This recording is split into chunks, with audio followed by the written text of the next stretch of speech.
طويله جدا من الزمن. مع بدايه الثوره كلنا بقينا مهتمين بالنظام السياسي ومهتمين اكثر بالدوله، لانه الدوله المصريه النهارده في مفترق طرق. انا لن اقول ان الدوله المصريه مهدده، ولكن اعاده تكوين الدوله المصريه لابد ان يكون الشغل الشامل لكافه المصريين، لانه مصر مؤهله بالفعل بسبب التاريخ والسياسه والجغرافيا وكل شيء انها تقدم للعالم نموذج جديد للدوله. ويمكن ده اللي احنا هنحاول النهارده نتكلم عليه بسرعه شديده. طبعا انا ما اقدرش النهارده في كليه سياسه واقتصاد اتكلم عن السياسه، فهحاول اتكلم على الشيء اللي انا بفهم فيه. اللي احنا عندنا تعريف للدوله هو التعريف السياسي للدوله، شعب واقليم وحكومه. انما التعريف ده يخص اكثر المتعاملين في القانون الدولي او بيتكلموا على العلاقات بين الدول وبعضها البعض. انا التعريف اللي يهمني اكثر هو التعريف اللي ليه علاقه بالدوله من الداخل. احنا عندنا افلاطون يمكن اول واحد قدم تعريف للدوله، اتكلم فيها على ان فيها مواطنين احرار يعيشون في ظل حكام مستنيرين وفقا لشريعه وقوانين هي في الاساس بتعكس فكره العدل. ابن خلدون عرف الدوله انها مجتمع انساني، والمجتمع ده بيعيش ايضا في ظل شرع مفروض، نوع من انواع الشرائع حسب نوع الدوله. عندنا في القانون العام الفقيه دوجي او العميد دوجي احنا بنسميه عرفها بانها تنظيم للجماعه السياسيه. انا التعريف اللي عايز اعتنقه هو التعريف اللي جابه ماكس فيبر، العالم الالماني، العالم الاجتماعي الالماني المشهور، اللي عرف الدوله انها مجموعه من المؤسسات السياسيه والقانونيه والعسكريه والاداريه. يمكن ده التعريف اللي احنا يعني انا مهتم بيه في النهارده لما هنتكلم على الدوله. الدوله المصريه لها عند المصريين مدلول مختلف. يعني كيف يدرك المصريين الدوله؟ المصريين بيدركوها في بمفاهيم مختلطه ومتعارضه ومتضاربه كمان. يعني المصريين بيشوفوا الدوله سلطه في اول الامر، وبيشوفوها ضامن، يعني بيشوفوها هي اللي ممكن تضمن لهم الحياه. اعتماد المصريين على الدوله مهم جدا. بنشوف ده مثلا في الجهاز الاداري للدوله من اول يعني اللي فاتوا المير يتمرمغ في ترابه. هو المصريين كده شايفين ان الدوله دي هي الملاذ، هي الضامن، وهي المنظم. الحقيقه انه الدوله بعد الثوره عندها اشكاليه مهمه جدا. بعد ما كانت الدوله حاضره في كل حياتنا، يعني الدوله كانت حاضره في كل شيء، في المجتمع المدني، في الجامعه، في كل المؤسسات، في رغيف العيش، الدوله النهارده بتتلاشى او بتختفي من حياه المصريين وبيفتقدوها. النهارده غياب الامن خلى المصريين مفتقدين الدوله ومفتقدين اول معالم الدوله عندهم في ذهنيته فكره السلطه. المصريين عايزين ايه من الدوله؟ لان احنا النهارده في طرق اعاده تكوين. انا بقول حاجه، وانا اشتغلت في الدوله فترات طويله جدا، انا متاكد ان الدوله حصل لها قبل الثوره حاله تحرر، والنهارده بيعاد تكوينها تاني. يعني بيعاد تكوين الدوله من جديد. ازاي تتكون الدوله؟ المصريين قالوا في ثوره 25 يناير ايه اللي هم عايزينه من الدوله؟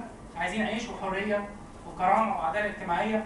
الكلام ده مش شعار، الكلام ده فعلا كان برنامج عمل هم بيقدموه للدوله. ده على المستوى الاول، المستوى الاساسي. هيبقوا عارفين طبعا هرم الضروريات اول حاجه المصريين طلبوها. الحاجه الثانيه اللي بيطلبوها المصريين هي الامن والانتماء والسلام الاجتماعي، التنميه والتحديث والمشروع القومي. يمكن اللي اسقط النظام السابق انه ما كانش عنده مشروع قومي. المصريين ما حسوش ان الدوله دي في من وراها فكره او مشروع ينتموا ليه. الدوله ايضا مطلوب منها بدرجه اقل انها تكون حاضره، وانها تكون مستقره، وتكون منصته. احنا بنتكلم في علوم الاداره النهارده عن الدوله المنصته او المستجيبه او المستمعه. النهارده الدوله مطلوب منها انها تكون الدوله المسؤوله. يمكن ده النموذج اللي ممكن المصريين يقدموه للعالم كله، دوله مسؤوله. لكن الفكره دي بتواجهها امور في منتهى الصعوبه. اول حاجه التطلعات. تطلعات المواطنين النهارده في تزايد مستمر. تطلعات المواطنين في كل العالم في مواجهه الاداره بقت في تزايد مستمر. لكن بالنسبه لمصر، لانه قبل الثوره كانت وصلت درجه استجابه وتحقيق لرغبات المواطنين من الدوله الى ادنى مستوياتها، فالنهارده تطلعات المصريين للدوله في اعلى مستوياتها. وده اللي احنا بنقول عليه الوقفات الاحتجاجيه والفئويه والكلام ده كله. ده ارهاصات لان تطلعات المواطنين في تصاعد شديد، وده خطر جدا على الدوله المصريه. التطلعات لما بتتزايد لابد يواكبها مؤسسات. يعني في مراحل التحول الديمقراطي اذا ما كانش في مؤسسات قادره انها تستجيب للتطلعات بيحصل فورا حاله الاحباط الجماعي، الناس بتبتدي تحبط لانه تطلعاتها لا يستجاب ليها، وهنا بيبتدي ارهاصات جديده لثوره جديده اذا ما تمش التجاوب مع تطلعات المشكله الاخرى ان الاداره المصريه او الدوله المصريه بتتعرض لضغوط بسبب الديمقراطيه. طبعا الديمقراطيه شيء جيد جدا ومحمود ومطلوب، لكن هي بتؤدي لضغوط على الدوله، الدوله التي لا تعمل في ظل الديمقراطيه ما عندهاش عندنا مضمون المؤسسه ولا مضمون الشعب. فالدوله بتنتقل من دوله شخص الى دوله مؤسسات، ووسيله تحقيق ذلك هي النظام السياسي. يعني اعاده بناء النظام السياسي هو اللي هيؤدي بينا الى ان احنا نتحول لدوله مؤسسات. النظام السياسي انا باخد التعريف اللي هو بيعرفه تعريف البسيط جدا ان احنا عندنا 3 سلطات تنفيذيه وتشريعيه وقضائيه، وبضم ليه فكر هانس كيلسون طبعا حضراتكم عارفينه اللي هو بيتكلم على التدرج الهرمي للسلطات والعلاقات اللي بين السلطات، وبركز قوي على فكره الفصل بين السياسي والتنفيذي. لابد ان احنا من النهارده نصر ونشدد على الفصل بين ما هو سياسي وبين ما هو تنفيذي، والا لن تقوم في مصر دوله مؤسسات. دي كلها تعريفات للنظام السياسي انا يعني بقدمها لحضراتكم، طبعا انتوا اعلم مني بيها، ولكن بنيويه النظام السياسي المصري والسلطات العامه دي اشكاليه كبيره جدا بتواجه الجمعيه التاسيسيه وبتواجه النخبه السياسيه في مصر وبتواجه البرلمان. كيف يمكن اعاده صياغه النظام السياسي؟ النهارده النظام السياسي المصري ومنذ القدم كان نظام رئاسي ذو نزعه رئاسيه. يعني ما هواش بس نظام سياسي رئاسي، لكن ايضا في فكره الدكتاتوريه وفي فكره التسلط من قبل الرئيس، وكل المؤسسات عينها على الرئيس. احنا عشنا الفتره دي وكنا بنشتغل فيها، الناس كانت بتستنى التوجيه من الرئيس، هو الرئيس عايز ايه؟ وبعدين الاكثر براعه كانوا يقدروا يعرفوا الرئيس هيعوز ايه، وبعدين الاكثر واكثر الرئيس يحلم بايه. فهم يعني رايحين في اتجاه الرئيس قولا واحدا يعني. فما عندهمش مشكله ان هو يغلطوا ما دام الرئيس موافق وما دام الرئيس هيكون مبسوط. الخلل ده ادى الى ميل شديد لمبدا الفصل بين السلطات في اتجاه السلطه التنفيذيه. السلطه التنفيذيه قبل 25 يناير وانا اعتقد ان لسه لحد دلوقتي هي المتحكمه في كل شيء.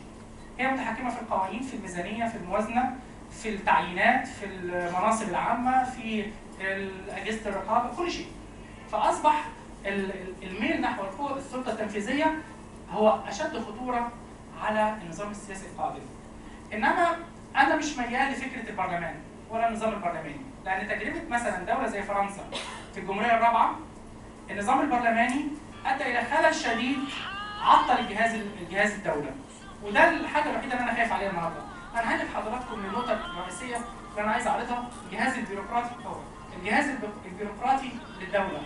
الجهاز البيروقراطي ده اهم شيء، ده لازم ناخد بالنا منه. يعني المبادئ المستقره بيه للمجلس الشعب وللمؤسسه الرئاسه والى اخره كل ده جيد. انما الجهاز البيروقراطي هو العنصر الاهم في المعادله. الجهاز البيروقراطي للدوله مش بس 10 مليون موظف، مش بس هو اللي عنده الامكانيات، لكن هو عنده المعرفه، عنده النو هاو، هو اللي عنده امكانيه وضع سياسات عامه، تحريك كل شيء، تحريك الدوله هو الجهاز الاداري يقوم بيها. النهارده الجهاز الاداري كما لو كان مش شايف، لانه طبعا مش لاقي التوجيه السياسي من اي حد، لكن هو قادر الحقيقه، وهو سوف يؤثر على مرحله التحول التحول الديمقراطي سلبا او ايجابا حسب ما نوظفه.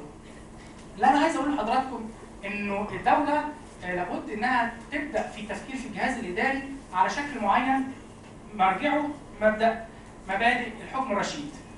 مبادئ الحكم الرشيد او الحكم الراشد هي دي مبادئ لابد من اعتناقها لاعاده تنظيم الجهاز الاداري للدوله. طبعا حضراتكم اعلم مني بيها، انا مش هطول عليها، انما لابد ان ينص، ويمكن انا بطلب من الساده النواب المحترمين اللي موجودين معانا النهارده واحزابهم بالتالي انها تفكر تفكير شديد في كيف يمكن ان ينص في الدستور المصري على نص يتعلق بالجهاز البيروقراطي للدولة وكيفية ضمان حياديته.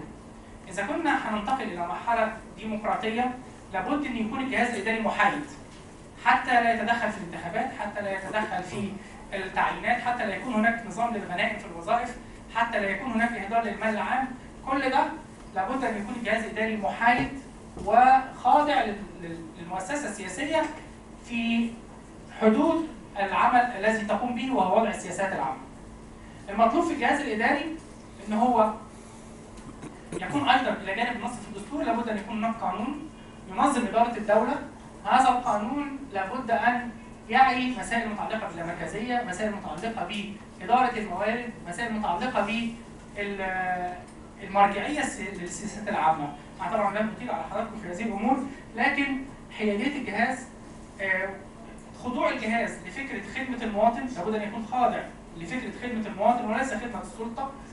لابد أن يكون هناك قرار أو قانون لدمج وإلغاء الوزارات، لأنه إذا سمح للنظام السياسي أن يغير في النظام البيروقراطي كيفما يشاء وفقا لمصالحه، في خوف شديد على ان هذا الجهاز الاداري ينهار، وهو ده على فكره ده العمود الفقري، وهو ده اللي شايل الدوله، الجهاز الاداري او الجهاز البيروقراطي للدوله.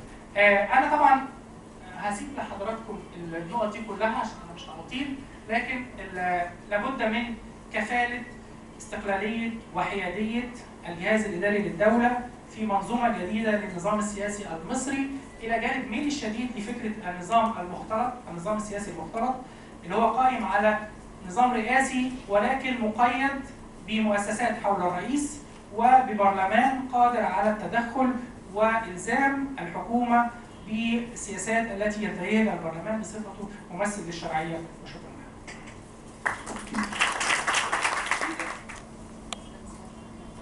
العديد من الاسباب الحقيقه. السبب رقم واحد هو ما يقال في قاعات الدرس وفي المؤتمرات مختلف تماما عما يحدث في الشارع.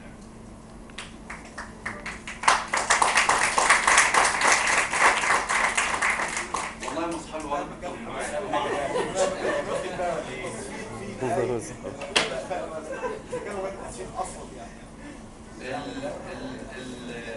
السبب الثاني هو ان هناك الكثير من المعلومات تغيب على الجمهور العادي الغير مشتغل بالعمل العام والسياسي ولكن المهتم. فمثلا لما باشمهندس نجيده بيتكلم عن فكره الدوله المدنيه، باشمهندس حضرتك باشمهندس كهرباء، باشمهندس السيد نجيده، اي ما هو عائله نجيده يعني، ولا هو اسمه مركب؟ طيب انا اعني حضرتك الفكره الاساسيه اللي مطروحه واللي وافق عليها ضمنيا الدكتور عبد التواب هي فكره ان احنا عايزين وطن يستوعب الجميع. من حيث المنطق طبعا فكره براقه جدا وايجابيه، لكن من حيث المضمون والعمل تعالوا نشوف شويه لقطات كده سريعه. اللقطه الاولى بتاعت مجلس الشعب بصورته العامه وكميه الدقون اللي موجوده فيه وحجم تواجد الرجال. انا بتكلم على الذكور. لا اللوحه مش هي دي المشكله. بتكلم بس على الطريقه. لا بس هو انت لا تتعامل مع اشكال، طب انت تتعامل مع شكل شخص، تتعامل مع شخص مع شكل. لا انت لا تتعامل مع شكل شخص، انت تتكلم عن فكر وعن رؤيه وكميه الرجوله الموجوده. يعني في رجال فقط مفيش نساء. كام مرة؟ طيب هل الدكتور ممكن تسمح لي تحميني كرئيسا للجلسه بان اكمل كلمتي دون مقاطعه، او اديني وقت ادافع عن نفسي واكمل وقت دون تعليق دون تعليق. الفكره الاساسيه في الحقيقه هو انه لا، المنظر العام مش دي مصر، دي جزء عن مصر. خليني افكركم بان الرئيس مبارك رحمه الله يعني في مستشفاه وفي محبسه بنفس الوقت كان يقول انه رئيسا للجمهوريه عبر سنه الانتخاب من خلال الانتخابات الرئاسيه في سنه 2005. بس لما نيجي نحلل الانتخابات الرئاسيه في سنه 2005 نلاقي الرئيس مبارك ده حصل على 6 مليون صوت بس و750,000 من 80 مليون. كان ساعتها المسجلين في قوائم الناخبين 30 مليون. النهارده المسجلين في قوائم الناخبين 50 مليون مواطن مصري، اللي نزلوا انتخبوا في الانتخابات بتاعت 2011 27 مليون. حزب العداله والحريه وحزب النور السلفي حصلوا على 12 مليون بالمجموع. 17 مليون. الحريه والعداله. الحريه والعداله بالمجموع حصلوا على 17 مليون. من 80 مليون ما اعتقدش ان دول يحققوا اغلبيه المواطنين المصريين مش جمهور الناخبين. ولو قسمنا الرقم بتاع 17 مليون على 50 مليون اللي هم المفروض ليهم حق التصويت، في الحقيقه برضه ما يحصلوش على الناخبين. تمام؟ وبالتالي نحن نتكلم عن اغلبيه الصناديق ومعارف الصناديق. بالظبط. الديمقراطيه مش هكمل. استكمالا للنص. نحن نتحدث عن اغلبيه الصناديق، غزوات الصناديق، ولكن لم تكن ابدا الديمقراطيه بالصناديق، والديمقراطيه اللي بتيجي بالصناديق بتحترم وبتاخذ في اعتباراتها الاقليات قبل اي حد تاني. يعني تعالوا بصوا حضراتكم شوفوا باراك اوباما عمل ايه. بيروح يكلم اليهود، بيروح يكلم الزنوج، بيروح يكلم البيض قبل ما يكلم مجموع الناخبين العاديين، ويستمع اليهم ويضع برنامجه الانتخابي على اساس رغباتهم. مش العكس، مش لانني حصلت على المنصب من حقي ان افعل كذا وكذا. الفكره الثانيه بقى الاساسيه في الواقع المضمون، يعني الدكتور السيد نجيده، الباشمهندس السيد نجيده طرح اطروحه عامه جدا جدا لم يتحدث فيها عن في الحقيقه اي حلول. وانا عارف ليه ما فيش حلول، وتحدث الرجل عن مقاومات محدده ما حددهاش من مين، للموائمه السياسيه مش لاي حاجه ثانيه، لانه يعرف جيدا من اين هي المشكلات ومن اين هي المقاومه. وتحدث ان كلنا نتمنى ان تدور عجله الانتاج، لم يقل لنا كيف، ولم يقل لنا كيف. بالظبط. طب كيف عايز المحاضره ازاي و10 دقائق؟ احنا لسه عندنا وقت يا باشمهندس. الفكره واحده من الافكار الرئيسيه اللي طرحت في الاعلام هي مشروع النهضه اللي طرحه الباشمهندس خيرت الشاطر. وانا بقى باحث علوم سياسيه وناشط حقوقي وشايف نفسي يعني وعندي اصحاب في حتت كتير في الدنيا. فنشر انه في بعثه بتتحرك من حزب الحريه والعداله او جماعه الاخوان المسلمين، شوفوا هتسموها ازاي، بتروح تعمل زيارات ميدانيه في عدد من الدول. ليا صديق في سفاره سنغافوره في القاهره، واحد من الدبلوماسيين الاساسيين اللي كانوا مشرفين على جدول وبرنامج هذه الزياره لدوله سنغافوره. وراحت البعثه فيها الباشمهندس عصام حداد، فيها الباشمهندس جهاد حداد، فيها الاستاذ حسن مالك، وهم كلهم من رجال الاعمال الكبار. وللحقيقه احقاقا للحق هم ما وافقوش ان حكومه سنغافوره تدفع فلوس الرحله وتكفلوا بفلوس رحلتهم كامله. وبحثوا في عدد من النقاط الاساسيه، منها مشروع اداره، عندهم هيئه في سنغافوره لمكافحه الفساد، بحثوا في مساله الاسكان وقضايا الاسكان، بحثوا في التعليم ونظام التعليم، وزاروا مدارس وشافوا مناهج تعليميه. والزياره استغرقت وطلبوا ان هم يقابلوا الاقليه الاسلاميه اللي هي 20% من تعداد السكان في سنغافوره، ورفضت الحكومه. يعني من الاول من قبل ما يروحوا قالوا لهم لا، يعني ايه، ابعدوا عن موضوع الاقليه الاسلاميه دي، خلونا نشوف الناس، يعني ركز في الموضوع. فركزوا في الموضوع وراحوا.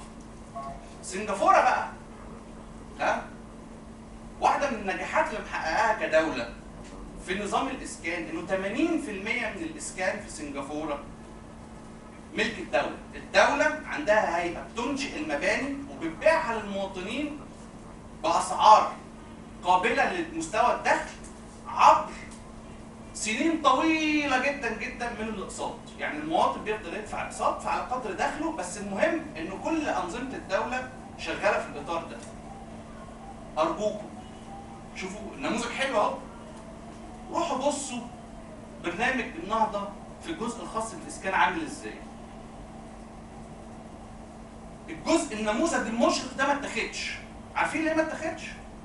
اسالوا حضراتكم، هو الاستاذ عصام حداد بيشتغل في انهي نوع من الاستثمارات؟ هتكتشفوا انه بيشتغل في استثمارات الانشاءات والابنيه.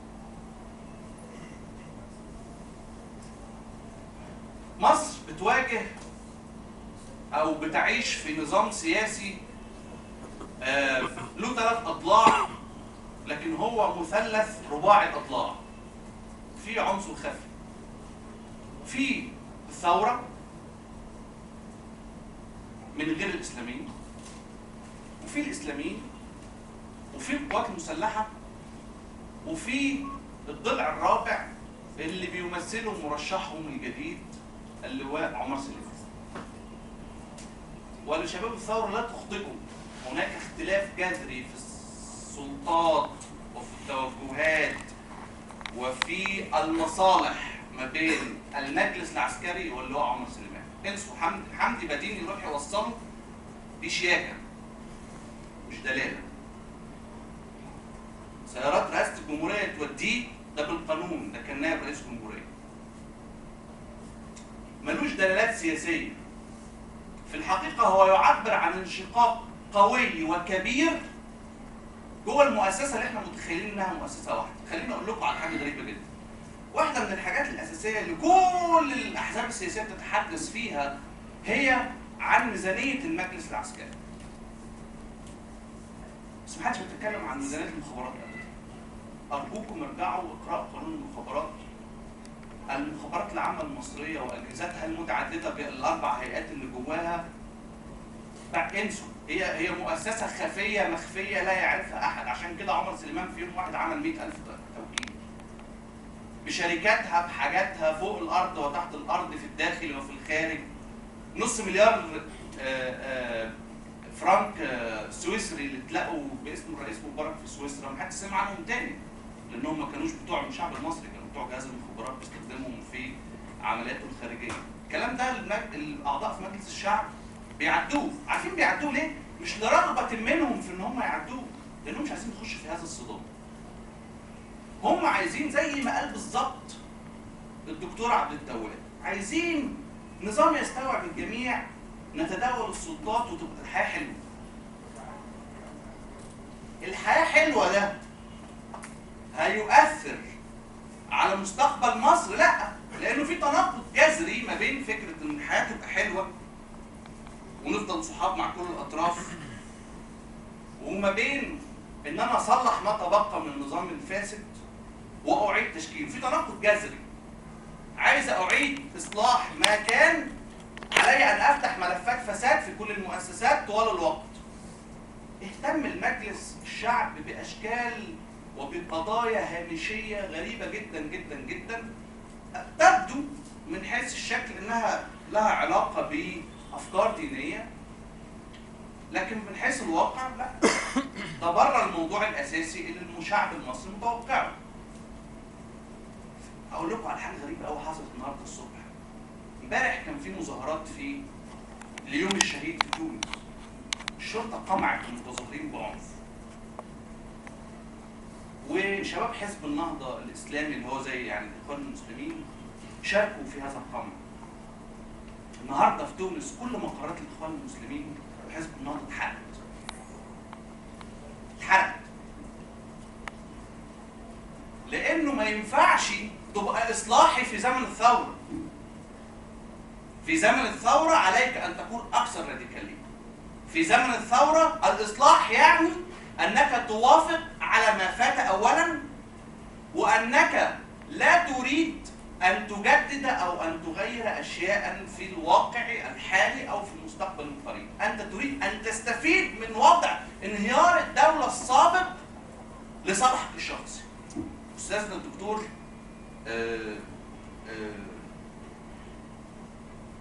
مصطفى كامل السيد واحد من الشخصيات.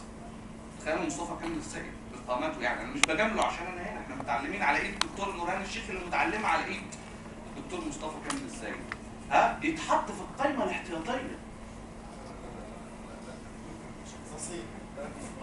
في القائمه الاساسيه في الدستور. ويخش مين بقى؟ يخش الدكتور محمد يسري ارضاء له عشان مصطفى النجار غلب في انتخابات مصر مدينه نصر. يعني حتى بمنطق الانتخابات بمنطق الانتخابات هذا الرجل خاسر اغلبيه الشعب اللي المفروض يمثله، لكن يدخل لان احنا عايزين نراضيه، لان دي حسابات سياسيه داخليه. اقول اخر جمله بقى في الموضوع، ليا صديق من الاصدقاء ان احنا هناخد 17 مقعد في الحكومه الجديده وحزب النور هياخد 3 مقاعد. عرفت من المترجم اللي كان معاه لانه صديقي خريج الكليه بالمناسبه. يا استاذه يا استاذه تمام؟ فاضل لي دقيقتين بالظبط. طيب فين المصلحه الوطنيه هنا؟ لا مفيش مصلحه وطنيه. في مصلحه ان ينهار الاقتصاد المصري، في مصلحه سياسيه مباشره ان ينهار الاقتصاد المصري فيعجز الجيش فتدخل الاحزاب السياسيه تبني حكومه وتستقبل ساعتها القرض. الصندوق النقد عمل لجنه، صندوق النقد ده عنده اجتماعين اساسيين بياخد فيهم القرارات بشكل اساسي. في اجتماع هيحصل يوم 1 مايو، المفروض ان هذا الاجتماع يقرر مصر قبل الاجتماع ده ما يخلص اللجنه الاقتصاديه المشكله من الاحزاب الاكبر، الحريه والعداله والنور وحزب الوفد، انها تكون بتجتمع عشان ترد على صندوق النقد الدولي ايه السياسات اللي الحكومه هتاخدها في الفتره الجايه. لم اسمع عن هذه اللجنه ولا اعتقد ان مصر ببرلمانها هتقدر تاخد القرض في شهر 5 جنيه. شكرا. واسف على التوافقيه، واعتقد ان احنا يعني عايزين نقول ما فيش وقت توافقيه. ففي نقطه بس يمكن يعني الساده الحاضرين طبعا مع جزيل الشكر ليهم ما اتكلموش فيها، اللي هي يعني انا شايف انعدام الشفافيه. ده نقطه مهمه جدا، ويمكن الدكتور مصطفى كامل السيد كان اقام مؤتمر محترم جدا عن الشفافيه وانعدام الشفافيه. نقطه غايبه عن اذهان الكثير ويمكن بتاثر في ان مفيش توافق، مفيش وقت توافقيه، مفيش شفافيه. محدش فاهم الطرف اللي قدامه بيتصرف على هذا الاساس ليه؟ ايه السبب؟ طبعا يعني مش عايز اضرب امثله، بس الامثله واضحه قدامنا كتير. مثلا جماعه الاخوان المسلمين بتوعد بحاجه وبتكذب. طيب ما هو ده فيه انعدام، بيحصل توافقات معينه احنا مش عارفين ليه، وبعد كده بيحصل خلاف. يعني انا شايف ان احنا لو حابين نتكلم عن يبقى في رؤيه توافقيه، يبقى لازم الاول يكون في شفافيه. دي هتسهل كتير قوي ان يبقى في توافق. شكرا ست بس. شكرا. ما يقولوها مفيش حد. استغفر الله العظيم.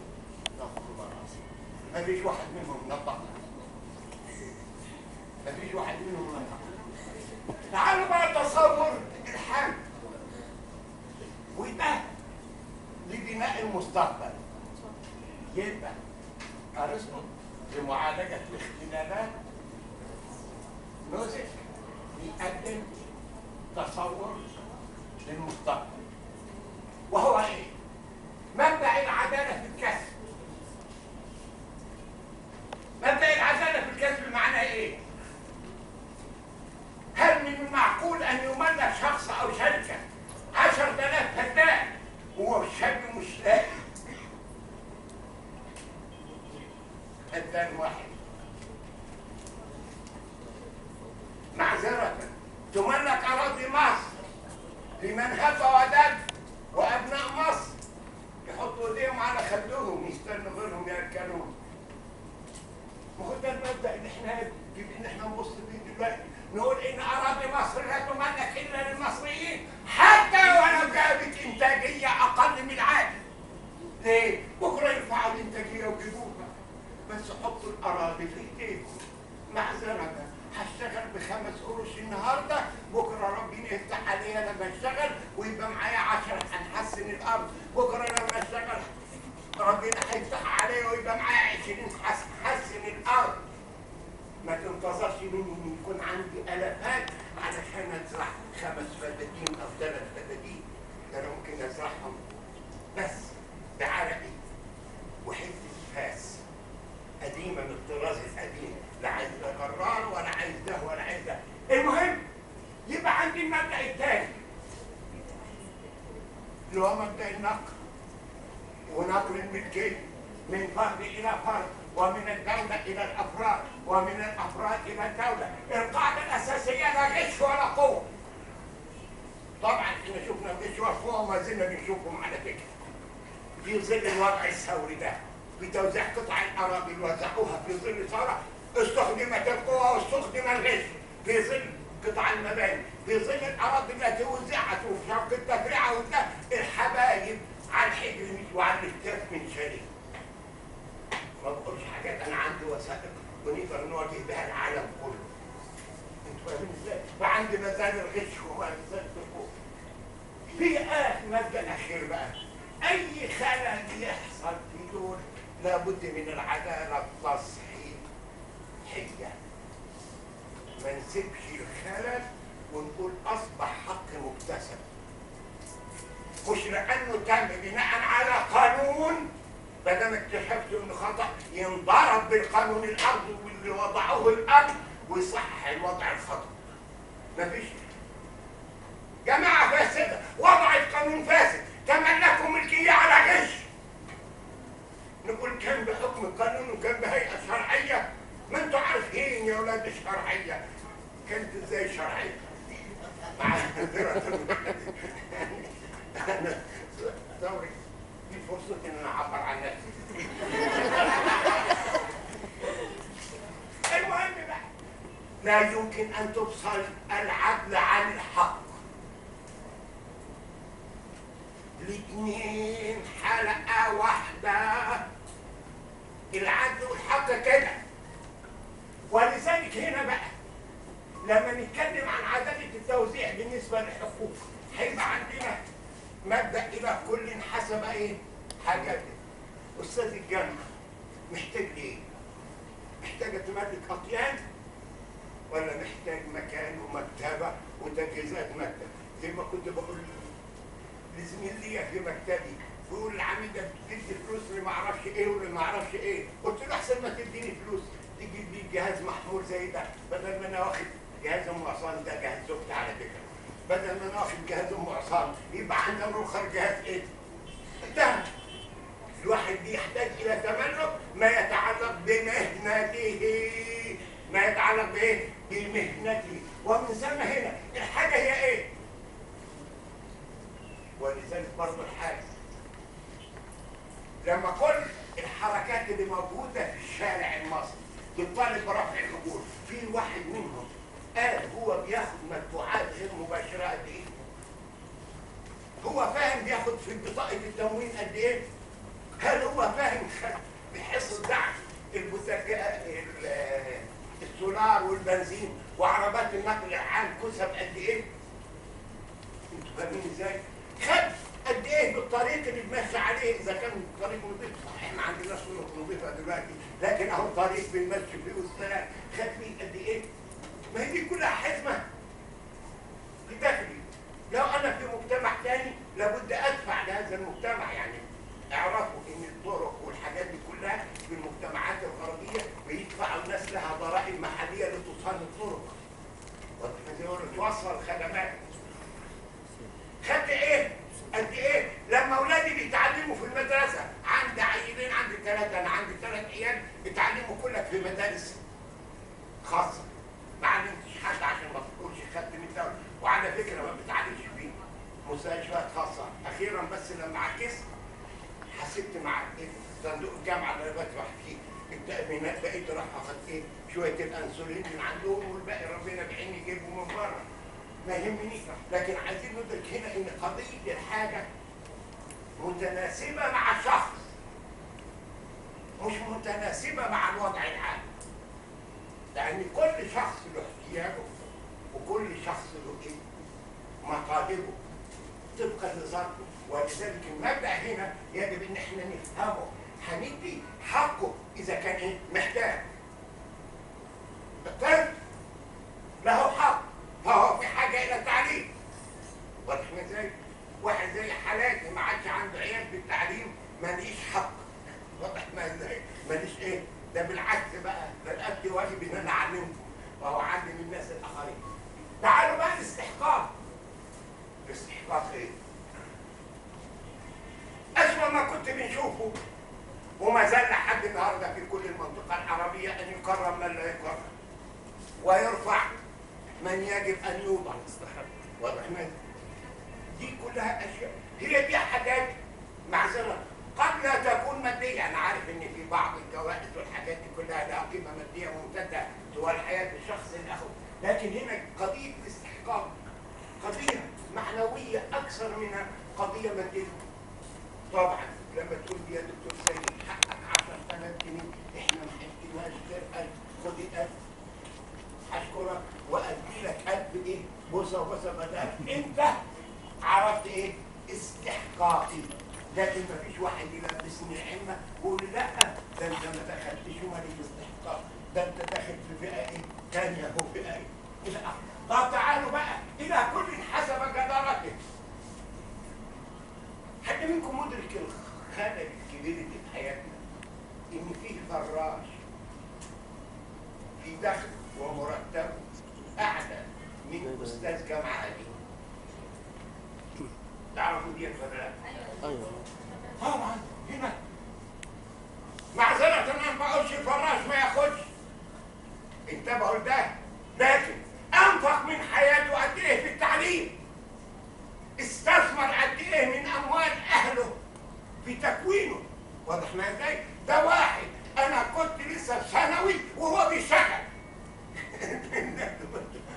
انا كان ابويا وامي بيصرفوا عليا وبصرف على التعليم وهو بياخد ايه؟ داخل. ازاي؟ الوجود الانساني شيء ومكافأة الجدارة شيء اخر. لما نقول يتعالج انا وهو على نفس الطبيب وفي نفس المكان مميز. ليه؟ لأن صحته كلها بإيد الله، وده استحقاق إيه؟ شامل إنسان. واضح ما ازاي؟ لكن لما يجي يقول ياخد ابني ولا ما ياخدش، هو عنده عيال ولا ما ياخدش، فأنا قلت له خلف العيال. ما كان عايز يخلف العيال ما كان يزود دخله الأول قبل ما يخلف العيال. طبعا أنا بقول له خدمة بيد الله، على فكرة عمرنا ما حددنا الناس، لكن ربنا حدده بإرادته. ثم إلى كل حسب عمله. طبعا ما يجبش ان انا اتعب وغيري يلمس نار الايه؟ العمل.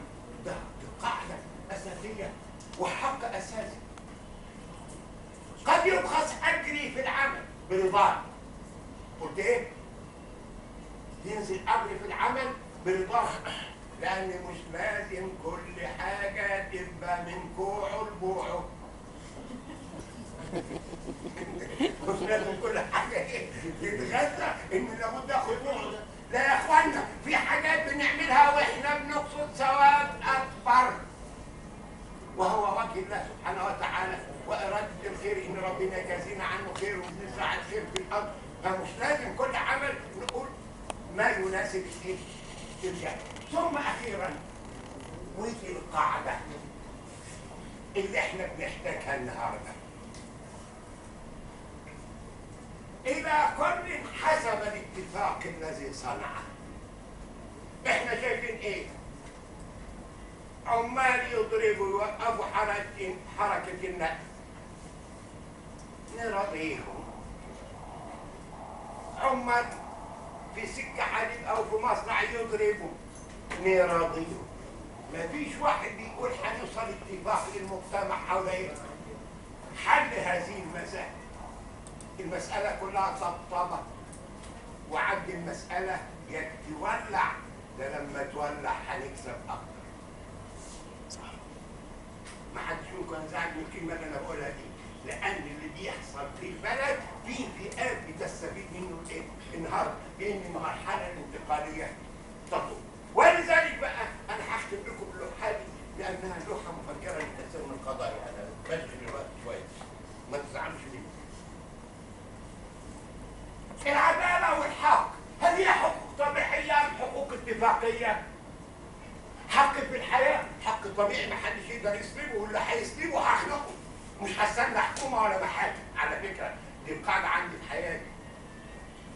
زمان النهارده ما بعملهاش، كنت شايل ام عصام قطر بقول لها أي واحد يقرب منك هديني رقبته. هعمل هذا عنك. لما هددونا بان الشوارع النهارده معصم مش ماشيه بكتر لانها حاسه ان الشوارع امنه. يخوفونا على المحور، يخوفونا بده، يخوفونا بده. لا يا اخويا احنا عايزين ايوه ده حقيقه، احنا بلدنا عننا صدقوني. باجي من بلدنا من عند والدتي في المنوفيه، بوصل هنا الساعه 2 بالليل ولا اي مشكله، لا على طريق زراعي ولا على طريق ده. يقول لي حصلت على المحور، حصلت ما اعرفش فين. ولذلك انتبهوا بقى ان في حقوق طبيعيه لا يمكن المساس بها، ولحق من الحقوق الاتفاقيه بعض حقوق تصبح بحكم الطبيعي، زي الحق في الرعايه الصحيه، ده مش عايز اتفاق.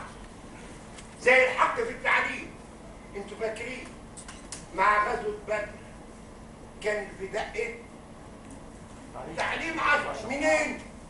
من ابناء، مش من الكبار والعواجيز. واضحنا ازاي؟ ولذلك هنا اعرف ان في بعض الحقوق الاجتماعيه تتحول من كونها اتفاقيه الى كونها ايه؟ طبيعيه، لانها لازمه للمجتمع. واقول لها بنتك بتتجوز يا اختي مبروك، ايه رايكم؟ حط في حجرها كاس مليين اقل من 5000 10000 جنيه، انا ما ارضاش له. واضح ما ازاي؟ ليه؟ لان انا عندي كتير يا اولاد، وعندنا خير كتير قوي قوي قوي قوي، لا محتاج حكومه ولا محتاج ده. لكن عايز اقول لكم ان السياق كان بيفرض اوضاع معينه للعداله الاجتماعيه، ولذلك الناس اللي بتطالب النهارده برفع المرتبات في بلد بتتسرع دول بيساعدوا على السرقه، دول شركاء في جريمه السرقه. واضح ما ازاي؟ نطالب دلوقتي ازاي؟ بزياده مرتبات، بزياده حوافز، بزياده ده، وانا عارف ان ده منهج كل الناس ممكن تهلك منه ارصده البلد وموارد البلد وضياع البلد، يبقى انا شريك في السرقه. ولذلك عايز اقول لكم ان الواحد لما يطالب بالعداله، عندنا مثلا زمان كانوا بيقولوا يطهروا القريب في الزفه. انتوا عارفين القريب اللي عنده خصيتين متورمتين يعملوا الطرق امتى؟ في المول. بذمتكم ده وقت يتعمل بيه للراجل ده ايه؟ كذلك احنا كثير من المطالب بتاعتنا لوقت الزحمه وفي وقت النكد وفي وقت التغيير وفي وقت اعاده البناء، كل واحد عايز ايه؟ يطالب. ما اعتقدش ان ده سياق ملائم للمطالبه بالحقوق، سياق ملائم. ولذلك تعلموا مع ابائكم، تعلموا مع امهاتكم، تعلموا مع جيرانكم ان الواحد يختار الوقت المناسب للمطالبه بالحق. شفتوا احنا قلت ايه؟ اوعوا تنسوا الحقوق، اجلوها وطالبوا بها في وقت مناسب. ولذلك بقى النتيجه مره ثانيه، لاننا فقدنا المعيار، فقدنا السبيل الى انجاز العدل. اشكركم واتمنى ان اكون ما ازعجتكم، لكن على الاقل اثرت بعض النقاط. ثورة ارواحنا، ولا بد للقوى المصريه ان تتفق والشعب المصري يتفق على رجل واحد لنستطيع ان نحقق احلام الشهداء دمائهم في رقابتنا جميعا، والمصابين اللي منهم ناس يتمنوا لو كانوا قد استشهدوا. فداحة الإصابات لو حضراتكم قريتوا التقارير الأحوال الخاصة بيهم شيء يعني، اللي فقد عين واللي عصب واللي ما عندوش أي، واللي فقد اتنين، واللي عنده الجهاز العصبي اتدمر، واللي قاعد عنده عجز كان يتمنى أن يموت، وأبهاتهم وأمهاتهم في حالة لا ما أقدرش أوصفها، وبنشوف ده في المحاكم وبنعاني منه، وعايزين نعمل شيء مش قادرين نحققه. والمماطلات والمهاترات بين دولة العسكر ودولة المرشد، مصر ستسقط دولة العسكر وتسقط دولة المرشد.